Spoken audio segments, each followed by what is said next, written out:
The Calithians had mapped thousands of worlds. They had cataloged predators that tore civilizations apart, scavengers that outlasted suns, and intelligent species that wove entire galaxies into their empires. Every species followed the same predictable rules: fight, survive, reproduce, or perish. Then they found humans. From orbit, the Calithians watched, curious but confident. The humans were fragile, frail bodies, slow reflexes compared to the Calithian standard. Their skin tore easily, their joints bent with apparent weakness. Their cities were poorly fortified, their tools primitive. From a galactic perspective, they should have collapsed under the slightest stress. Yet they endured. Dr. Valric squinted at the readings, mandibles clicking in confusion. They are surviving storms that would vaporize a Varan colony, he said. How?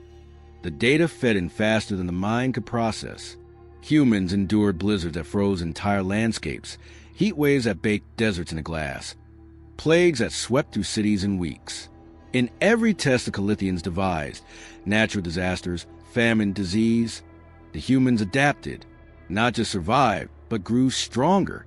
A video feed showed a child pulling a trapped sibling from a collapsed building after an earthquake.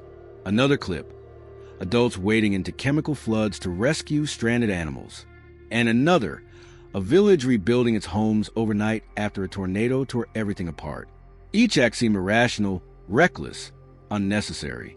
Each act left the humans bloodied, exhausted, yet unbroken. They do not retreat, whispered Valric. They do not falter. Even when death is certain, they continue. His assistant, Lyra, shivered. Perhaps the cognitive anomaly?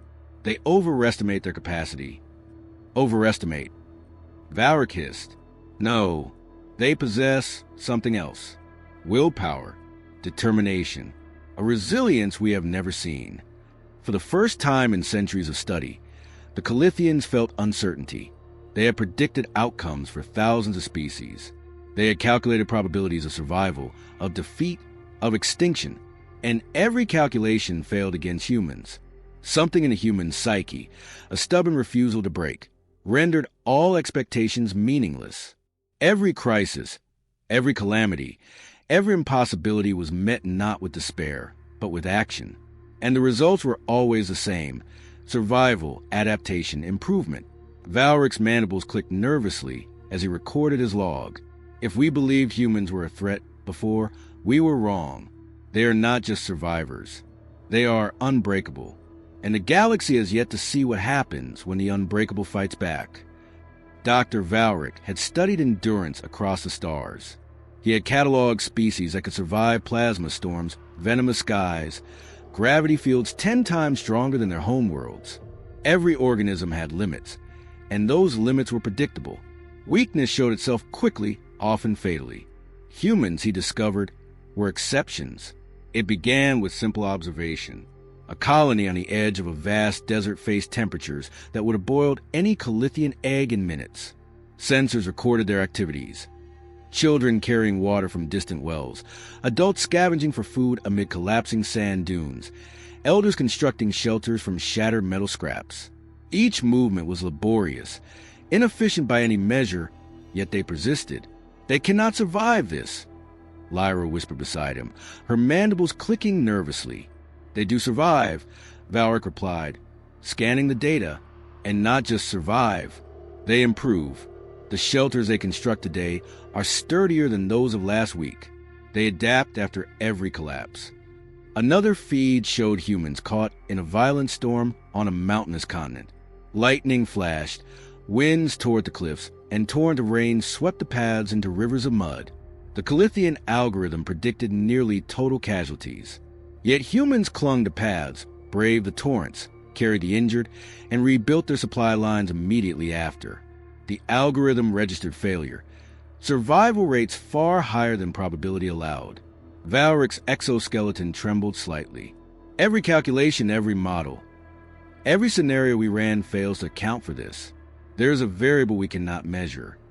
He had tested the humans in many ways from orbit, Earth's natural disasters, famines, disease outbreaks. Each was a controlled observation. And in every instance, humans responded with the same unwavering drive. repair, rescue, rebuild, and continue. One video feed showed a human city in the grip of a sudden plague. Hospitals overflowed, citizens collapsed in the streets, and the local authorities appeared helpless. But the humans did not panic. Volunteers worked tirelessly, carrying water and medicine to the sick, fortifying living spaces, building makeshift quarantine zones. Children assisted where they could. Elders guided the operations. The humans adapted faster than the infection spread. Mortality was limited. Yet the spirit of the community never faltered. "They are remarkably persistent," Lyra muttered. "No," Valric corrected her. "They are unyielding. Even when the body fails, they continue. Even when the world collapses around them, they endure. They learn from failure instead of succumbing to it." The Calithians had tested other species similarly. They had observed Varans in frost storms, Horithians in volcanic vents, and even scavenger colonies in radiation fields. In each case, failure was inevitable at certain thresholds. The species either retreated, adapted slowly, or died. Humans did none of these. Valric turned to the most striking feed, a human expedition stranded on a glacial planet. Temperatures were far below what a human should survive without advanced protective gear. Wind shredded clothing and pierced their meager shelters. Hypothermia would have killed them within hours. Yet the humans dug tunnels to block wind, built fires from scarce materials, and rationed their minimal supplies carefully. Each night, they huddled together, sharing warmth, conserving energy, motivating one another with song and story. After a week, they reached the extraction point, exhausted but alive, and with a few of them innovating new survival techniques along the way. Lyra's mandibles clicked softly in awe. "I don't understand. Their biology is fragile. Their endurance is laughable by Calithian standards. And yet, they endure because they refuse to accept failure." Valric said quietly, "It's not physical capacity. It's determination, the kind of resilience that cannot be measured in strength or speed. They endure because they will endure."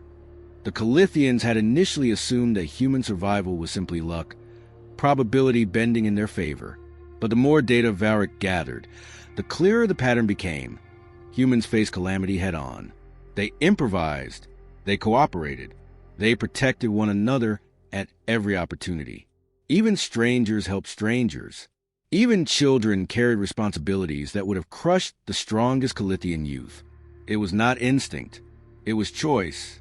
Valric compiled a series of comparative charts, showing survival rates of humans against other species under identical conditions. Every single human data point outperformed the model.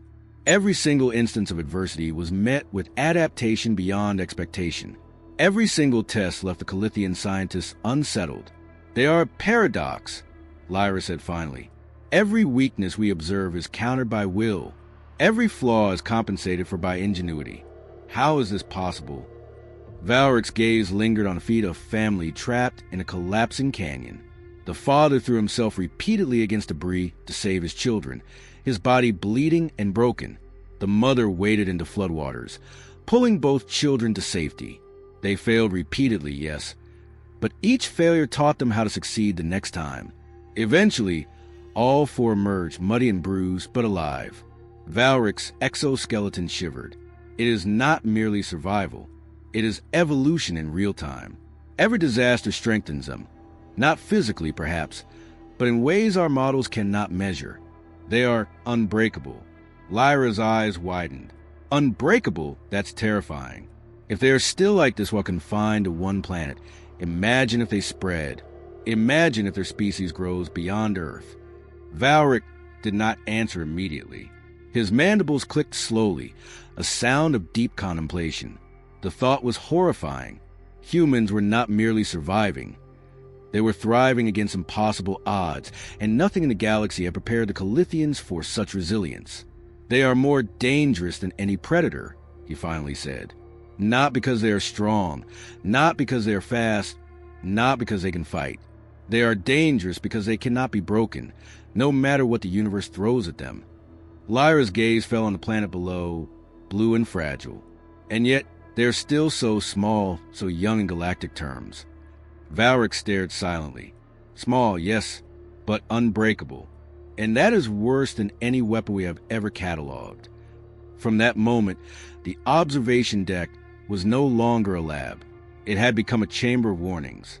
Every storm, famine, disease, and disaster recorded was not data. It was proof. Humans survived what should have destroyed them.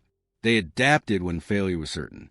They persevered when probability had given them zero chance. And the Calithians could do nothing to prepare for it. The Calithians had grown curious, and curiosity demanded experimentation. Observation was no longer enough. If humans were truly as unbreakable as Valric's data suggested, the species needed to be tested in controlled conditions, scenarios designed to push them beyond the limits any alien had previously seen. A remote human settlement was chosen, a small cluster of villages in a mountainous region. It was isolated, devoid of outside interference, and offered extreme conditions: thin air, unstable cliffs, and rapid weather shifts. The humans themselves were unaware of the impending observation. They lived their daily lives as usual. From orbit, the Calithians activated a series of tests, subtle at first. Sensors caused simulated earthquakes beneath the ground, triggered sudden rock slides, and manipulated water flow to flood low-lying paths. Each disaster was carefully monitored, every movement of the humans meticulously recorded. The first response astounded the aliens. Children and adults alike reacted with coordinated precision. When a cliffside path collapsed, adults threw ropes down to assist those trapped, while children ran messages between safe zones. Families worked together seamlessly, improvising solutions with no prior instruction. One elderly villager used scraps of metal and rope to construct a temporary bridge across the collapse, enabling dozens to escape unharmed. Valric's mandibles clicked nervously. They coordinate instinctively. No species has displayed such rapid adaptive problem-solving under pressure. Lyra leaned closer to the observation console, and they do not panic. Even the children remain calm, assisting without fear. Their survival rate, it's beyond probability. The next stage escalated. Simulated fires broke out along the forest near the village. Smoke filled the air, cutting visibility, and high winds threatened to spread the blaze unpredictably. Humans responded immediately, forming chains to pass water, digging fire breaks, carrying the injured to safety. None hesitated, and no instruction was given. They seemed to act as one entity, each individual anticipating the next need. An alien war council on the observation platform murmured in disbelief. Why do they not retreat? Why do they not panic? They prioritize others over self, Valric explained. Every action they take considers the survival of the group. This is unprecedented. They're literally stronger when under threat. The Calithians then introduced an artificial predator, a mechanical drone designed to mimic a large apex predator. It prowled the village outskirts, emitting threatening sounds and chasing individuals at random.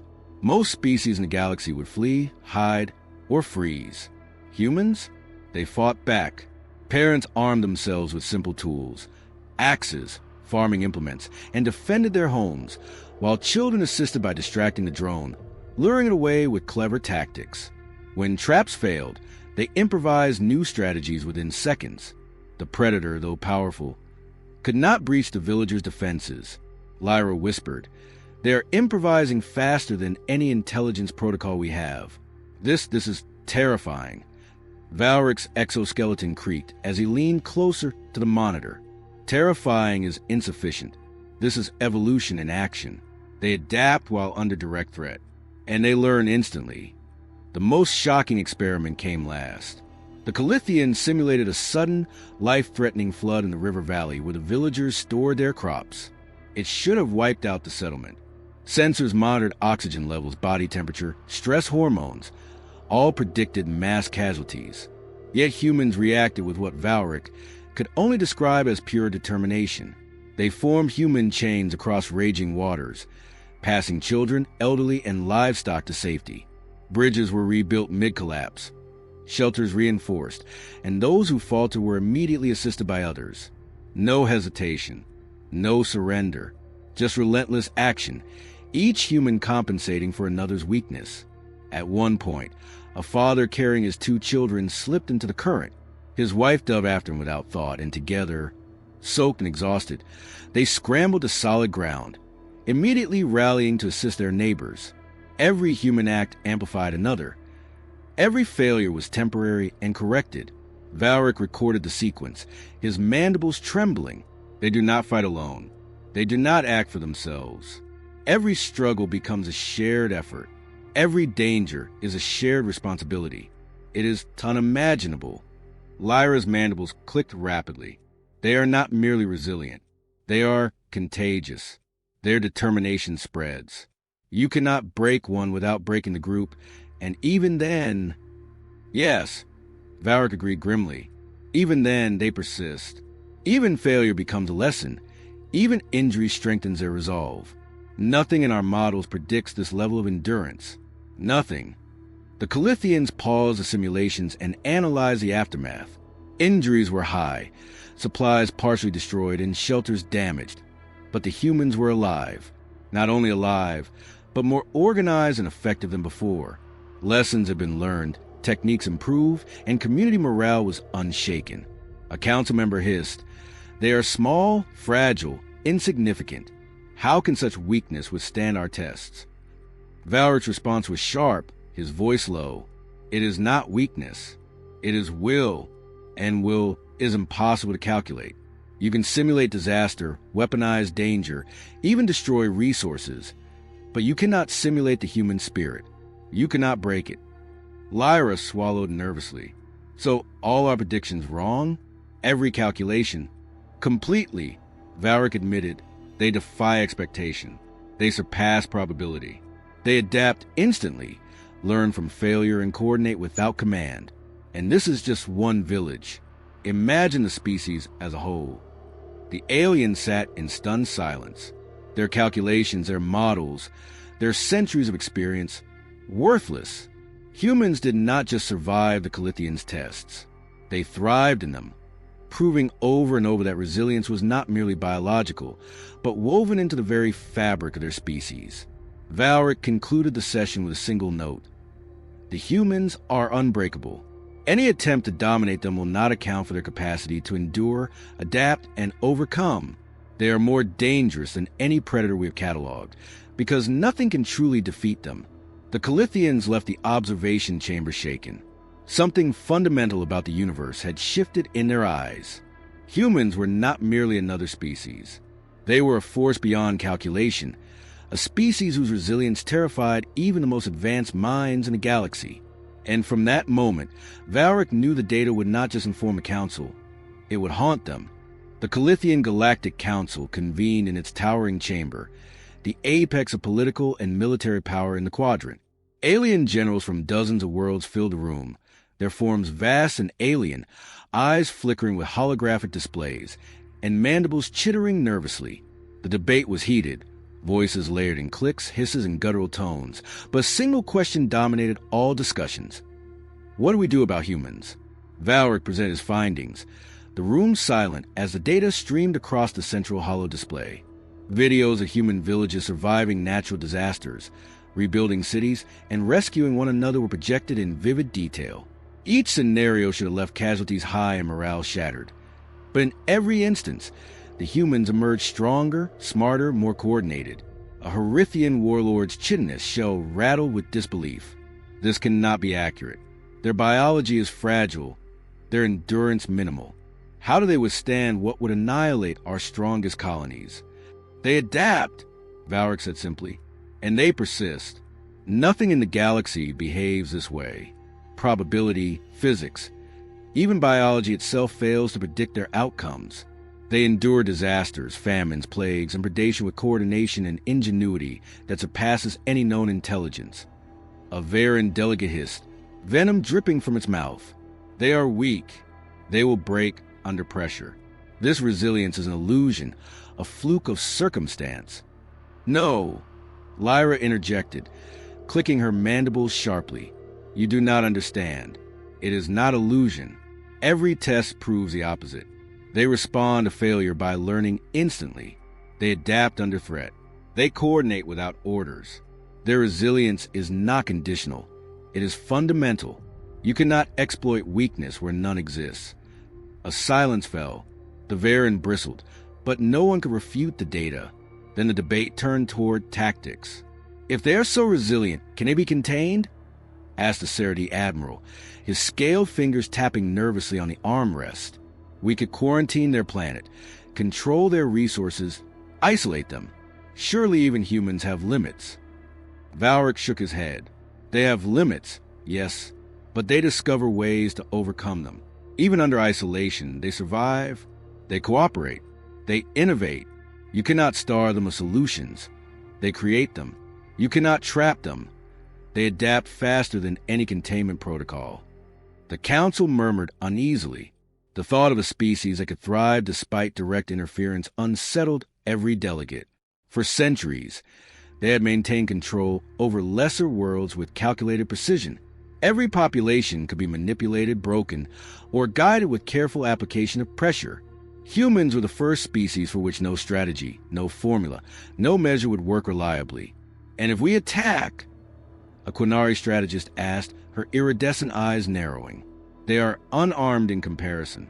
Our fleets could destroy cities within hours. They survive because it is not the physical challenge that defines them, Valric replied. It is the will to endure, the drive to protect one another, the instinct to rise stronger after each failure. You can destroy a settlement, yes, but it will be rebuilt. You can remove resources, but they will innovate. You can break technology, but they will find another path. You can threaten death, but they will still fight. The Varen delegate leaned forward, snapping claws on the table. Then they are predictable. Strike at the young. Endanger families. They will crumble. Valric's mandibles clicked sharply. Do you think so? You have already seen the data. Humans do not falter, threaten their young, and they rise with even greater determination. Every attack strengthens their resolve. Fear does not bend them. It molds them into something stronger, something you cannot anticipate. A ripple of shock went through the chamber. The Council's members realized slowly that humans were not just resilient, but terrifyingly strategic in their endurance. They were a species that converted adversity into strength, suffering into preparation, chaos into unity. The debate became heated. Some advocated preemptive strikes, arguing that humanity must be controlled before it became a true threat. Others, including Valric, argued for caution, noting that direct interference could provoke a species that thrives under pressure. Every measure of force we could bring to bear might backfire, Valric warned. If you underestimate them, you risk igniting a resistance you cannot suppress. They learn, they adapt, they endure. They may be fragile, yes, but every weakness we assume exists is a strength waiting to be revealed. And then, as the Council deliberated, a transmission arrived. It was small, simple, and unexpected. No video, no grand announcement. Just a short, clear message in a common galactic tongue. We know you watch. We know you test. Do not mistake our resilience for weakness. Every holo display flickered as the message echoed across the chamber. The aliens leaned forward, mandibles clattering, eyes widening. The humans had discovered the observation arrays. They were aware, and more than that, they had sent a warning. Lyra's antennae twitched nervously. They are watching us, and they are daring us to act. Valric nodded grimly. Yes, and if we act recklessly, we will learn why their resilience terrifies every species they encounter. The Council erupted into argument. Some dismiss a message as a bluff, impossible for a species so primitive. Others, more cautious, proposed withdrawal, quarantine, and observation. But every plan carried the same terrifying unknown. Humans were unpredictable, unbreakable, and aware of their scrutiny. The Calithians had cataloged thousands of species, but none had ever forced an entire council into debate over the ethics and strategy of intervention simply through survival. Humans did not merely endure. They forced the galaxy to rethink its assumptions about strength, power, and control. Valric looked down at the blue and green orb of Earth, displayed in the center of the chamber. He could feel it, almost like a pulse. Humans had become a force not because of fleets, weapons, or technology, but because of something fundamental within them. Their unbreakable will, their instinct to endure, and their refusal to surrender under any circumstance. And as the council argued, as voices rose and claws clicked in disbelief, one thing became painfully clear to all present. Humans were no longer just another species to observe. They were a galactic anomaly, a living contradiction, a force that could not be contained, predicted, or controlled. Every alien present left the chamber with the same thought lingering in their minds. We cannot fight them in the usual way. We cannot intimidate them. And if we underestimate them, we will regret it forever. Valric exhaled slowly. They are small, fragile, and yet the galaxy has never faced anything like them, and it terrifies me. The chamber remained silent after his words, the magnitude of the revelation settling over the council like a shadow. For the first time in centuries, the Calithians truly understood the danger of a species that cannot be broken. The warning had been sent, the observation arrays had been compromised, and now the humans knew the Calithians were watching. What happened next would become a lesson the galaxy would never forget. On Earth, the humans did not pause. They continued their lives, tending farms, building cities, raising families, but all with an underlying awareness. They were being watched, and instinctively they prepared, not for war, not for conquest, but for survival. Valric and the Council watched from orbit as humans began subtle acts of adaptation that defied every expectation. Entire cities reinforced their infrastructure overnight. Emergency response systems expanded, organized, and trained communities in ways that would take other species decades to perfect. The Calithians predicted panic, confusion, and failure, but each attempt was met with organized, almost instinctive coordination. Lyra clicked nervously. They know we are here, and yet they are thriving. Yes, Valric said, his voice low. Thriving is the wrong word. They are evolving.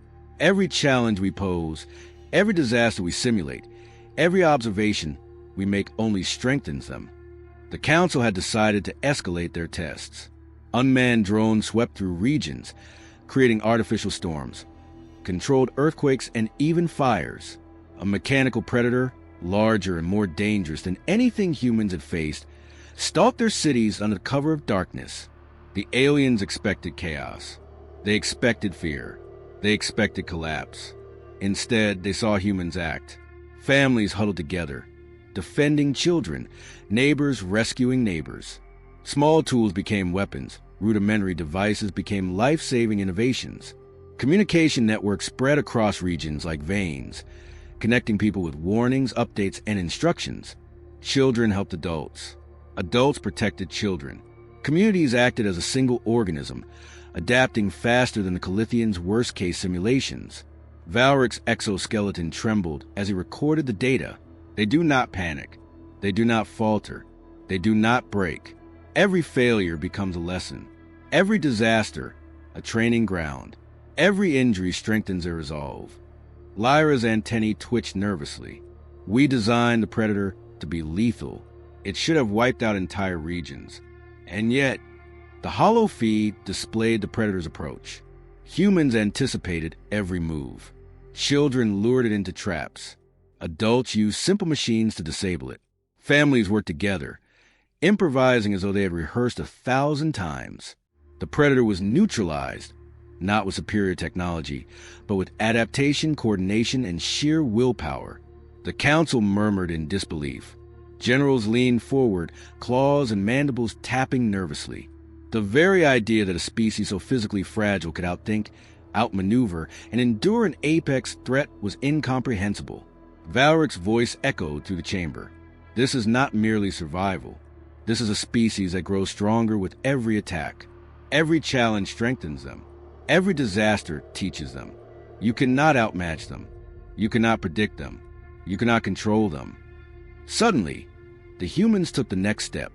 They began small-scale counter-observations, detecting Calithian surveillance arrays, and disabling them with improvised technology. A network of signals jammed communications, rerouted sensors, and misled drones. They were unarmed by any traditional definition, yet they neutralized alien technology through ingenuity alone. Lyra's mandibles clicked frantically. They are learning from us, from observation. They are turning our tools against us. Yes, Valric said, and they will continue to do so.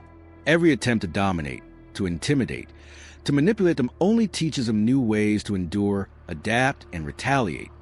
The Calithian Council debated fiercely. Some called for preemptive strikes, arguing that Earth must be isolated or destroyed. Others, more cautious, argued that provoking humans could create an unstoppable force, one that could rally entire regions of the galaxy against them. But no plan satisfied anyone. Humans did not conform to prediction. Humans did not respond to fear. Humans did not act logically in the alien sense. They acted resiliently. They persevered, they coordinated, they improvised, and they protected one another above all else. In one final demonstration, a massive, simulated catastrophe was introduced, a coordinated earthquake, firestorm, and flood designed to collapse multiple cities simultaneously. Sensors monitored every human action. Predictions of mass casualties and chaos were high. And yet, humans moved as one. Entire neighborhoods evacuated in perfect synchrony. Families rescued each other. Leaders arose organically, coordinating efforts without prior hierarchy. Makeshift shelters were erected in hours. Injured individuals were triaged by volunteers. Children carried messages, food, and water. Adults rescued animals. Elderly villagers guided operations. Every predicted failure was mitigated. Every obstacle overcome. The Calithians were silent. For hours, they watched in awe and terror. Valric finally spoke, his mandibles trembling. They are not just surviving. They are transcending adversity. Their strength is not in weapons, not in numbers, not in armor. It is in their will, their unity, their refusal to surrender. Nothing we can do will break them. Lyra added, they are a force of nature, not because they are invincible, but because they refuse to be defeated. They turn every challenge into a lesson, every threat into an opportunity. The council fell into stunned silence. Generals whispered, analysts recalculated probabilities, and even warlords shifted uneasily in their seats. The humans were small, unarmed, and primitive, but they were terrifying, not because they could destroy fleets or conquer planets, but because they could endure, adapt, and survive against any odds a galaxy could throw at them. Valric looked down at Earth, its blue oceans and green continents peaceful from orbit. We have underestimated them, he said quietly. We assumed fragility, weakness, predictability. We assumed they could be broken. But the humans are unbreakable. And now the galaxy knows it. Lyra's antennae twitched. If they are capable of this under observation, imagine what happens if they ever face an actual threat. Valric's eyes dimmed, reflecting the planet below. It is not our weapons that make humans dangerous. It is their spirit. And that terrifies me more than any fleet, any weapon, any predator ever could. And so, the Calithians learned what every alien would eventually discover. Humans could not be broken. Not by war, not by disaster, not by manipulation, and not by fear. The galaxy had encountered countless species, but none had ever endured, adapted, and persisted like humanity. They were fragile in body, yes, but in mind, in heart, in spirit, they were unyielding, and that unyielding nature would echo across the stars for generations to come. The message was clear. Humans were not just survivors. They were a force that the galaxy could never predict, control, or defeat. And every alien who had witnessed it would remember, with a chill running through their mandibles, that the unbreakable humans were already terrifying.